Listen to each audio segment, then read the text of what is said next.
Okay.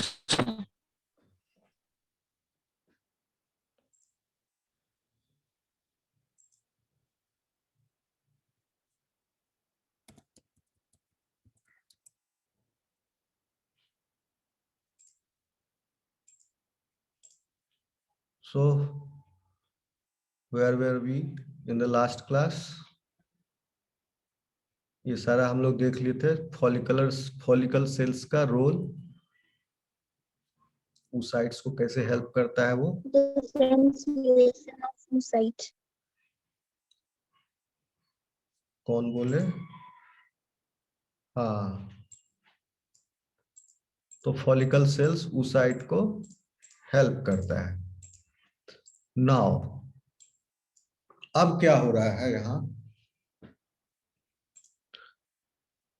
एक चीज आप लोग, एक कंसेप्ट आप लोग समझ लीजिए,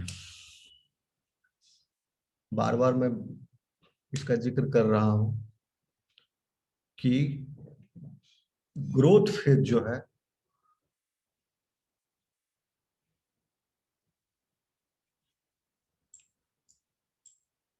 वो ना यार, एनीवे कोई भी याद जा रहा है, कोई दिक्कत नहीं। ग्रोथ फेज स्टार्ट कहां से होता है? किस meiosis, prophase 1, okay, and meiosis is arrested in prophase 1. Young female child में meiosis is arrested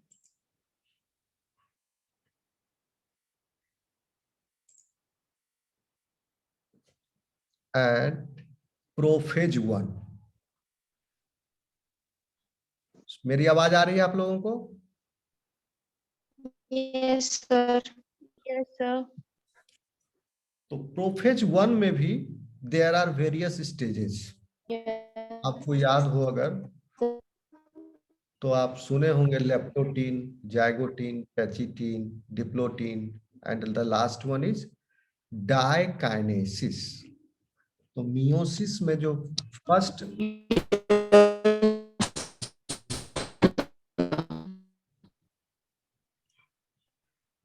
कौन है भैया? Mute all. The first stage in the meiosis is prophase 1। Prophase 1 क्यों बोले? क्योंकि मियोसिस का फर्स्ट मियोसिस का ये पार्ट है। Prophase 1, then comes the metaphase, then comes anaphase, and then telophase comes. तो prophase 1 is further subdivided into 5 stages: leptotin, zygotin, pachytin, diplotin and dikinesis. तो आप समझ लो कि in young females, or not the young females, not the appropriate term it is, in female childs, sir वो तो before birth ही ना prophase 1 में arrest हो जाता है। बिफोर बर्थ ही अरेस्ट हो गया, बिफोर बर्थ अरेस्ट हो गया till the time of puberty, हाँ टिल हाँ। The time of the onset of its first mensuration cycle. तो फर्स्ट मेंसुरेशन साइकिल तक उसका वो किस स्टेज में अरेस्टेड है? मियोसिस प्रारंभ हो चुका है। ये बात समझ लो, क्यों हम बता रहे हैं अरेस्ट, इस बात को समझना जरूरी है, क्योंकि सेल डिवीजन स्टार्ट हो गया है, लेकिन प्रोफेज में लेप्टोटीन हो गया, जाइगोटीन हो गया, पेकिटीन हो गया, लेकिन डिप्लोटीन में आके वो अरेस्ट हो गया। तो प्रोफेज के फोर्थ स्टेज जो है डिप्लोटीन में वो अरेस्टेड है, जब तक उसका फर्स्ट साइकिल शुरू नहीं होगा। ये बात समझ में आई? And then what happens is growth. Sir male में ये 30, मेल में ये एकदम बिफोर बर्थ नहीं होता, ये 13 से स्टार्ट होता है, बट इन फीमेल ये बिफोर बर्थ स्टार्ट हो जाता है। Yes, and then it is इसका ग्रोथ पीरियड। और प्रोफेज वन में अरेस्ट हो जाता है। प्रोफेज, जैसे आप ऊजेनेसिस है, oogenesis has already been started in the foetus, ठीक है, ऊजेनेसिस स्टार्ट हो गया। तो ऊजेनेसिस में भी फर्स्ट स्टेप हो गया प्रोलिफरेशन ऑफ सेल्स। सेकेंड जो आया ग्रोथ स्टेज, ग्रोथ समझ रहे हो, प्रोलिफरेशन ऑफ सेल्स का ग्रोथ स्टेज स्टार्ट होता है Yes. कहां से? डिप्लोटीन से। हम्म। Growth stage starts from diplotin and it finishes at the end of, or sorry, it is completed in the dikinesis stage. It is आप लोग ये हम फिगर नहीं लगाने तो कितना फिगर हो जाएगा, लेकिन आप ये तो समझ लो, पुराना आपके इसमें होगा, मियोसिस का स्टेप्स को रिकॉल कीजिए तो आपको याद आएगा कि डिप्लोटिन के बाद डायकाइनेसिस आता है। तो डिप्लोटिन में अरेस्टेड है प्यूबर्टी तक, उसके बाद डिप्लोटिन के बाद डायकाइनेसिस स्टेज में गया। तो इस बीच में ये जो पीरियड है, this is the growth period.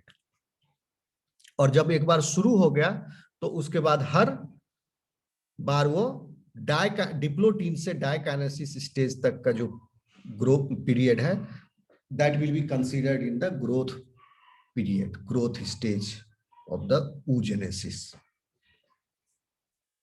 Okay, puberty तक क्या था कि लंबे टाइम तक डिप्लोटिन स्टेज पर अरेस्टेड था, लेकिन आफ्टर प्यूबर्टी वो कंटिन्यू हो गया डिप्लोटिन स्टेज से आगे डायकाइनेसिस में। लेकिन जो ग्रोथ पीरियड है that is from diplotene to diakinesis stage.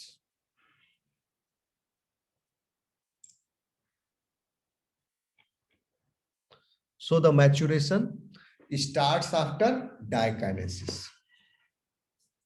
देखो लिखे हुए हैं, by the time growth phase is completed, the chromosomes reach the dikinesis stage. Further events can be evoked only by some stimulus. तो आप पूछोगे sir stimulus क्या है, कैसे वो अरेस्टेड है वहां तक, कौन सा स्टेज पर अभी नाम बताए थे? डिप्लोटिन डायकाइनेसिस स्टेज पर तो अरेस्ट होने के बाद में पहुंचा है। देखो एक फिगर और डिप्लोटिन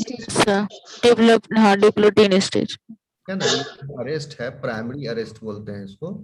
यहाँ पर अरेस्ट है प्रोफेज वन में, प्रोफेज वन में। तो दिस और प्रोफेज वन के अंदर भी डिप्लोटिन स्टेज पर अरेस्टेड है।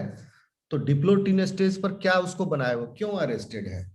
इसलिए अरेस्टेड है क्योंकि ल्यूटिनाइंग हार्मोन जो होता है, ल्यूटिनाइजिंग हार्मोन एलएच का प्रोडक्शन नहीं हो रहा है। Under the influence of LH hormone, cyclic AMP decreases inside the cytoplasm of the oocyte.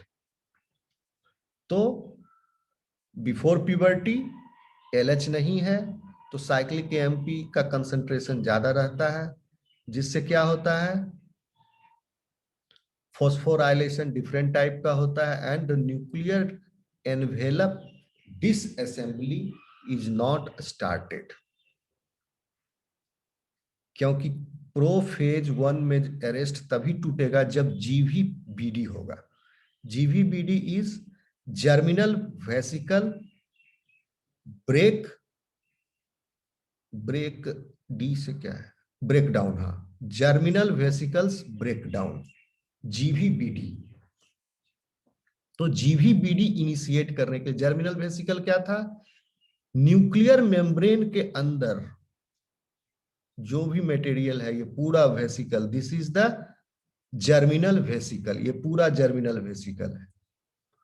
तो जर्मिनल वेसिकल जब तक ब्रेकडाउन नहीं होगा, जर्मिनल वेसिकल जब ब्रेकडाउन होगा तब इसका जो क्रोमोसोम्स है, and at that time chromosomes are highly condensed, homologous chromosomes gets paired and the tetrad condition is reached. Tetrad condition हम बताएंगे आगे। Tetrad condition is reached, tetrad condition में ही आपका क्या होता है? रिकम्बिनेशन इवेंट होता है। Recombination of homologous chromosomes takes place. So what is tetrad condition, समझ लो आप। ओके, तो chromosomes are found in homologous condition, मतलब एक क्रोमोसोम का दूसरा पेयर भी होगा। जैसे क्रोमोसोम नंबर अगर 1 है तो क्रोमोसोम नंबर 1 का एक पेरेंट से आया, दूसरा पेरेंट से आया, दैट्स व्हाई द कलर रहा डिफरेंट। एक पेरेंट से आया, दूसरा पेरेंट से आया, उस इंडिविजुअल में पहले से आया था। सर बाइवैलेंट को ही नहीं बोलेंगे टेट्राड सर? किसको क्या बोले? सर बाइवैलेंट को नहीं बोलेंगे टेट्राड? नहीं नहीं नहीं, टेट्राड हुआ कि जिसमें आपका homologous chromosomes are also paired simultaneously, sister chromatids are also aligned. एक होमोलोगस क्रोमोसोम में there are two sister chromatids and these sister chromatids are also homologous to each other. इसका सीक्वेंस और इसका सीक्वेंस सेम होता है, इसीलिए इसको tetrad बोलते हैं। यानी इसका सीक्वेंस, इसका सीक्वेंस, इसका सीक्वेंस एंड इसका सीक्वेंस, चारों का सीक्वेंस बराबर है। ओके, चूंकि ये इसका होमोलोगस है तो ये दोनों का सीक्वेंस सेम है, but this is and this is homologue, ये सिस्टर क्रोमेटिड्स का सीक्वेंस आर आल्सो, दोनों का सीक्वेंस होमोलोगस होता है, तो इसीलिए ये tetrad. And in tetrad condition chromatid crossover takes place, homologous chromosomes का क्रोमेटिड एक्सचेंज हो जाता है जिससे रिकम्बिनेशन इवेंट हुआ, और this is a one type of creating the variation. तो ये टेट्राड कंडीशन है।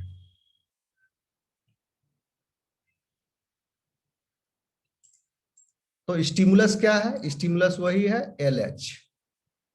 LH हार्मोन सिक्रीट जब हुआ, then it decreases the cyclic AMP and phosphorylation cascade stimulates, और उसके बाद nuclear envelope disassembly takes place. तो साइक्लिक एएमपी का डिक्रीज हो गया, उसके बाद फॉस्फोराइलेशन इवेंट स्टार्ट हो गया। फॉस्फोराइलेशन इवेंट स्टार्ट होने, phosphorylation event of what? Many proteins, बहुत सारा प्रोटीन है, उतना नाम नहीं, सीधा याद रखना। फॉस्फोराइलेशन कैस्केड स्टिमुलेटेड और स्टार्टेड, देन उसके बाद nuclear envelope disassembly, germinal vesicle breakdown will happen nuclear envelope disassembly होने से। तब फिर वो डायकाइनेसिस स्टेज के बाद then it enters in metaphase 1 and then is anaphase 1, telophase 1। Okay, by the time it is in telophase 1,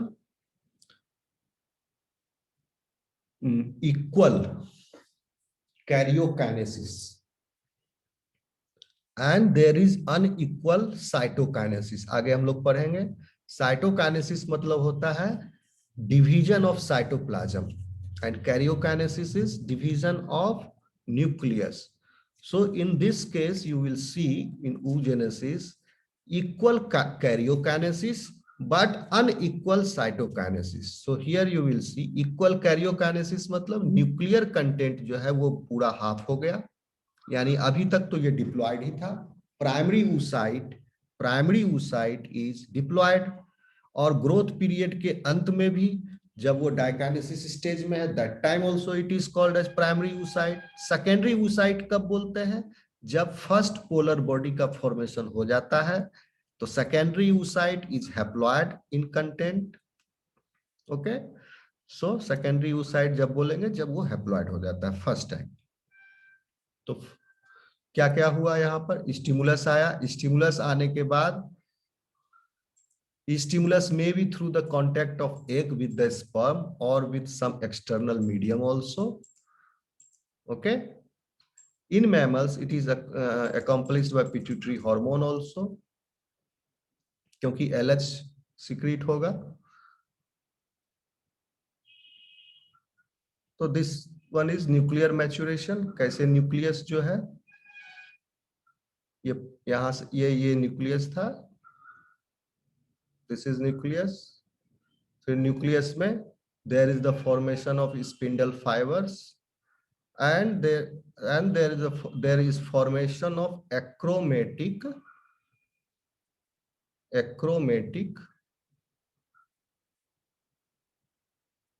इसको बोलते हैं एक्रोमेटिक। अच्छा आएंगे हम इस पर।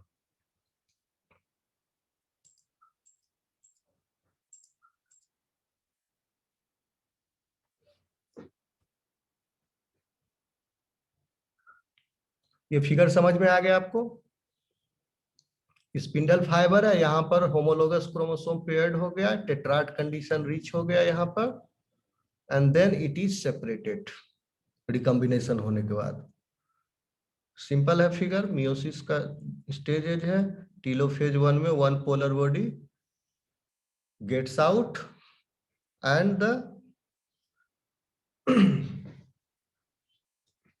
secondary oocyte,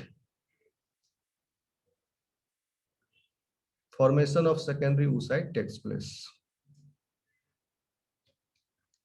at the end of metaphase 2. Cytoplasmic maturation क्या होता है?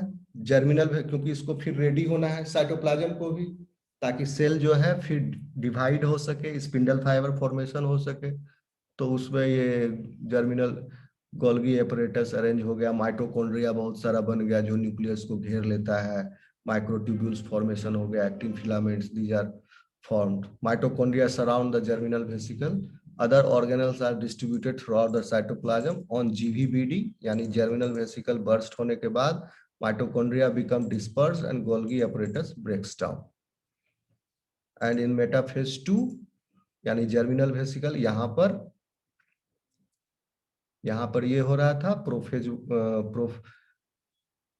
जीवीपीडी, यहाँ पर इस स्टेज पर ये हो रहा था साइटोप्लाज्मिक मैच्योरेशन, और यहाँ पर मेटाफेज के स्टेज में this is the condition metaphase 2। यहाँ पर क्या हो गया?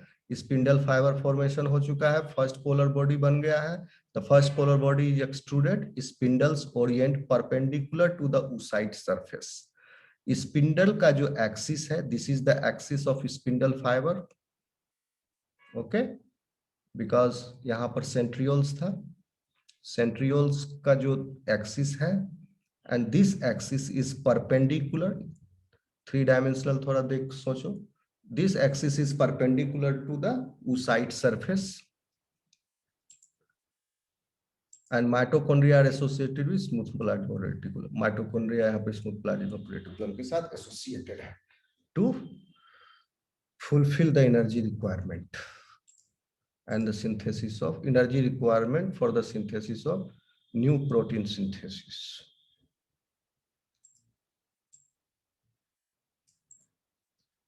The mid-cycle gonadotropin surge causes a decrease in intra-oocyte cyclic AMP.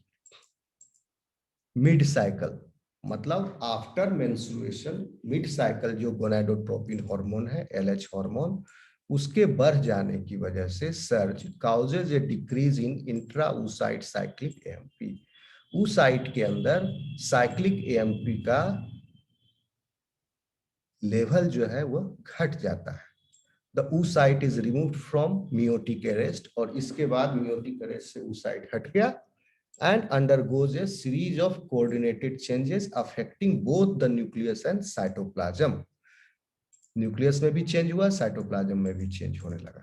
During nuclear maturation, आप लोग कंफ्यूज मत करना ये न्यूक्लियर चेंज का और पिछले वाला जो प्री वाइटोलोजेनेसिस में न्यूक्लियर चेंज और साइटोप्लाज्मिक चेंज बोले हैं, ओके, उसमें आप कंफ्यूज नहीं होगा। वो ग्रोथ स्टेज में क्या चेंज आया था प्रीवाइटोलोजेनेसिस में, न्यूक्लियर और साइटोप्लाज्मिक मटेरियल में, वो अलग है, ये अलग है। ये मैच्योरेशन स्टेज में भी तो चेंज आएगा, हर स्टेज में कुछ कुछ चेंज आएगा ही।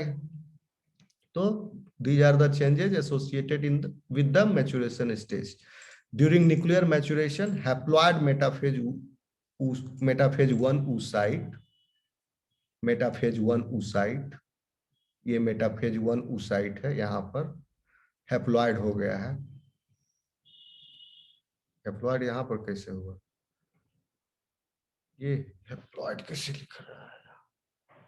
During nuclear maturation, haploid one oocyte extrudes half of its genetic material in a polar body and transition towards a haploid metaphase 2. ठीक है, यहाँ पर स्टार्ट हो गया है क्रोमोसोम सेपरेशन, इसलिए कह रहा है haploid, but the polar body formation completes in telophase. So technically जो है टीलोफेज में वो हैप्लॉइड हुआ, यानी karyokinesis is completed in telophase. Karyokinesis में डिवीजन ऑफ न्यूक्लियस. सो बोलना चाहिए टीलोफेज में हैप्लॉइड. एनीवे, सो इसको इग्नोर कर दो.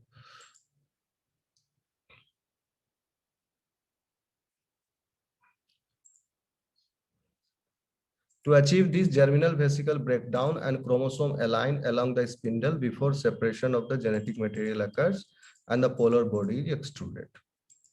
ठीक है. During oocyte maturation, cytoplasmic and nuclear maturation both occur in related but independent processes. दोनों प्रकार का चेंज जो है साथ ही साथ होते रहता है, लेकिन एक दूसरे से इंडिपेंडेंट है. ऐसा नहीं कि पहले ये हो गया उसके बाद वो हो गया. जैसे हम लोग ग्रोथ फेज में देखे थे, प्री वाइटोलोजेनेसिस एंड वाइटोलोजेनेसिस. पहले प्री वाइटोलोजेनेसिस हुआ, देन योग फॉर्मेशन हुआ, वाइटोलोजेनेसिस हुआ. यहाँ पर वैसा नहीं है. न्यूक्लियर चेंजेस, साइटोप्लाज्मिक चेंजेस सब साथ साथ चलते रहता है. Cytoplasmic maturation prepares the oocyte to meet metabolic demands for the fertilization and embryo growth through changes in organelles. ऐसा क्यों है? क्योंकि वह metabolic demand, fertilization और embryo growth को fulfill करना है. And prior to germinal vesicle breakdown, mitochondria surround the germinal vesicle and the Golgi apparatus remains intact. By the end of oocyte maturation, mitochondria are associated with smooth endoplasmic reticulum. The Golgi body has been fragmented and the polar body is extruded. Okay. So आप देख सकते हो ये egg activation. Primary arrest is at prophase 1, but in the case of C. elegans, GVPD में fertilisation होता है. ये picture क्या बताता है? एक आपको आइडिया देगा कि डिफरेंट एनिमल्स में फर्टिलाइजेशन कब होता है and where the arrest is. सबसे पहले प्राइमरी अरेस्ट यहाँ पर है प्रोफेज 1 में.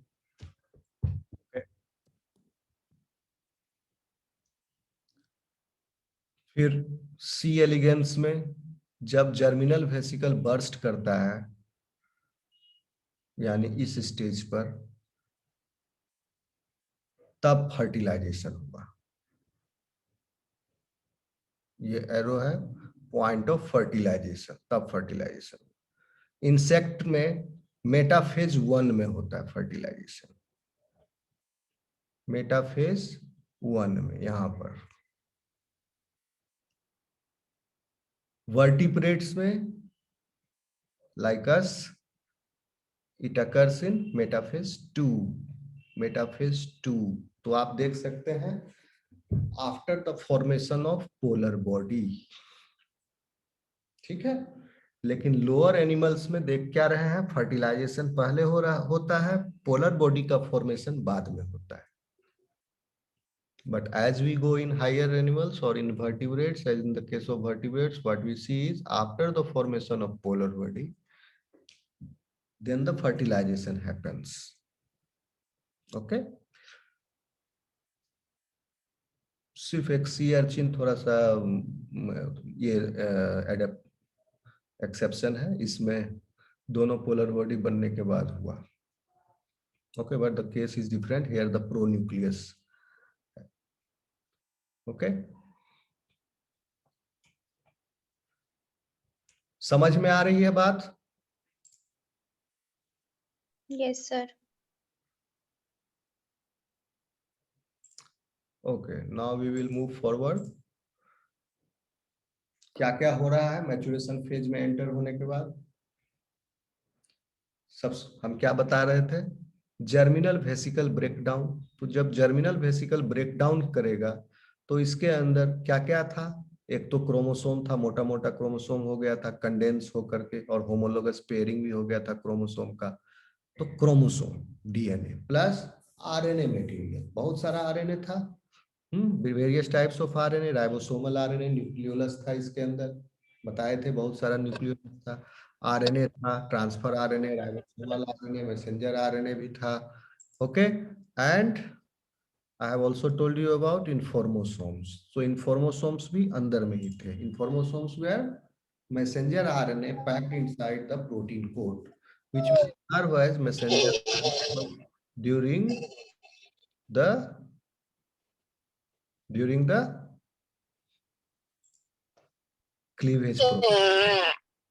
cleavage process. म्यूट करो भाई, कौन हो? During the cleavage process. तो वो सारा कंटेंट जो है after GVBD that comes out in the cytoplasm और ऊप्लाज्म। So on entering the maturation phase, the nuclear membrane of the germinal vesicle breaks up, liberating the chromosomes and the nuclear sap. Nuclear sap chromosome है and the nuclear sap. Nuclear sap में वही सब था, messenger RNA, transfer RNA, ribosomal RNA, and different types of these component chromosomes वगैरह वगैरह. And the nuclear sap or nucleoplasm contains substances like messenger, ribosome, chromosome, many other things. Okay, so the RNA are vitally important for the normal development of embryo. ये सब समझ जाओगे आराम से. Stimulating agent enables the egg cytoplasm to respond to entry of the spermatozoon and initiate the formation of microtubules. Stimulating agents भी होगा. क्या क्या stimulating agent है, यहाँ पर नाम नहीं दिए हैं, but they are. The liberated chromosomes are by now greatly concentrated and contracted. तो इस स्टेज पर chromosomes का स्ट्रक्चर कैसा है? They are concentrated, they are densely packed and contracted. From the periphery of germinal vesicles, these move towards the center and get arranged on the equator of the achromatic figure. Yes, यही था achromatic figure. Achromatic figure is what? Achromatic figure होता है equator of the achromatic figure. ये जब spindle fibre का formation हो गया, आप देख रहे हैं ये फिगर, तो this whole structure is called as achromatic figure. Okay, then achromatic figure का इक्वेटर हो गया ये, इक्वेटर ऑफ एक्रोमेटिक फिगर। तो यहां पर क्या हो गया, जर्मिनल वेसिकल्स के पेरिफेरी से क्रोमोसोम जो है they move towards the centre. किसका centre? Ooplasm, cytoplasm of the oocyte, उसके सेंटर पर, और अरेंज हो जाता है equator of the achromatic figure. Achromatic figure का निर्माण पहले से चल रहा है ऊप्लाज्म में, ठीक है, और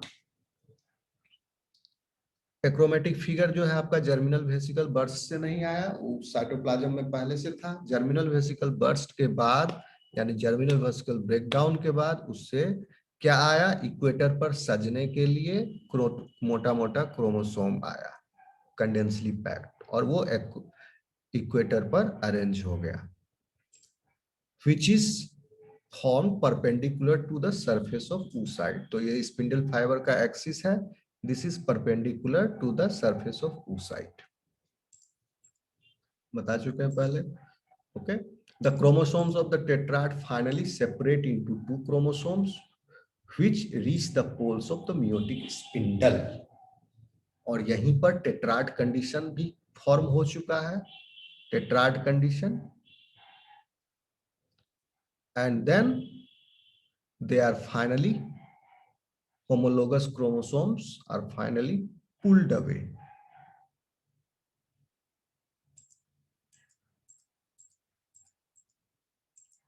and they are separated into two chromosomes which reach the poles of the meiotic spindle. A bulge appears at the, और इसके बाद क्या हुआ, क्रोमोसोम्स जो है दोनों तरफ सेपरेट हो गया। अब क्रोमोसोम सेपरेट होने के बाद, अब आप देख लिए क्रोमोसोम सेपरेट हो गया। क्रोमोसोम सेपरेट होने के बाद अभी तक लेकिन न्यूक्लियस नहीं फॉर्मेशन हुआ है, क्रोमोसोम सिर्फ सेपरेट हुआ। दे आर दोनों homologous chromosome, paired homologous chromosome जो था, दोनों अलग अलग तरफ, एक एक तरफ साइड साइड हो गया। Okay, a bulge appears at the surface of oocyte in the region of animal pole. Animal pole किधर होता है? जिधर योग एब्सेंट हो। In the case of telolecithal egg, याद करो टीलोलेसिथल एग में जब, क्योंकि और या animal pole is towards the side where the nucleus of the oocyte is present, that is why it is called as animal pole, and the vegetal pole is where the yolk site जो है। Okay, तो yolk site पर आपका ये रहता है।